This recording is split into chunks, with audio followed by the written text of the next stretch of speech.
நண்பர்கள் அனைவருக்கும் வணக்கம்.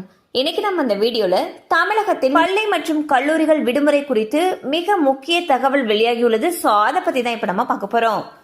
தென்மேற்கு வங்கக்கடல் பகுதியில் உருவான காற்றழுத்த தாழ்வு பகுதி ஆழ்ந்த காற்றழுத்த தாழ்வு மண்டலமாக வலுப்பெற்றிருப்பதாக இந்திய வானிலை ஆய்வு மையம் தெரிவித்துள்ளது. இது வடக்கு வடமேற்கே நகரும் வாய்ப்பு இருப்பதாகவும் வட தமிழகம் மற்றும் தெற்கு ஆந்திர கடலோர பகுதிகளை தாக்கக்கூடும் என்றும் கூறப்பட்டுள்ளது.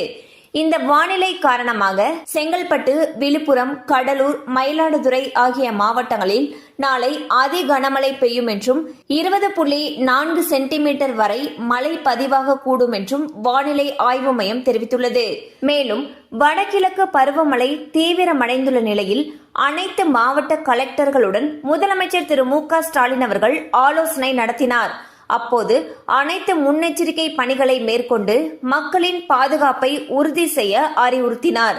மேலும் மழையின் தீவிரத்தை கண்காணித்து நாளை அதாவது அக்டோபர் 22ஆம் தேதி பள்ளி மற்றும் கல்லூரிகளுக்கு விடுமுறை அளிப்பது தொடர்பாக முன்கூட்டியே அறிவிப்பு வெளியிடவும் உத்தரவு பிறப்பித்துள்ளார்.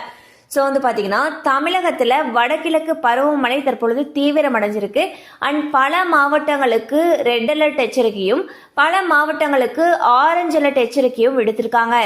இந்நிலையில் பள்ளி கல்லூரிகளுக்கு விடுமுறை விடப்படுவதாக இருந்துச்சுன்னா முன்கூட்டியே அதை அறிவிப்பை வெளியிடணும் அப்படின்னு சொல்லிட்டு அனைத்து மாவட்ட கலெக்டர்களுக்கும் முதலமைச்சர் திரு மு.க. ஸ்டாலின் உத்தரவிட்டு இருப்பதாக தகவல்கள் வெளியாகியுள்ளன. கண்டிப்பா அந்த அப்டேட் உங்களுக்கு பயனுள்ளதா இருந்திருக்கும் நம்புறோம். மேலும் இது போல அப்டேட்ஸ் உங்களை உடனே ரீச் ஆகணும்னு நினைச்சீங்கன்னா நம்ம சேனலோட தொடர்ந்து இணைந்திருங்கள். தேங்க்யூ ஃபார் வாட்சிங்.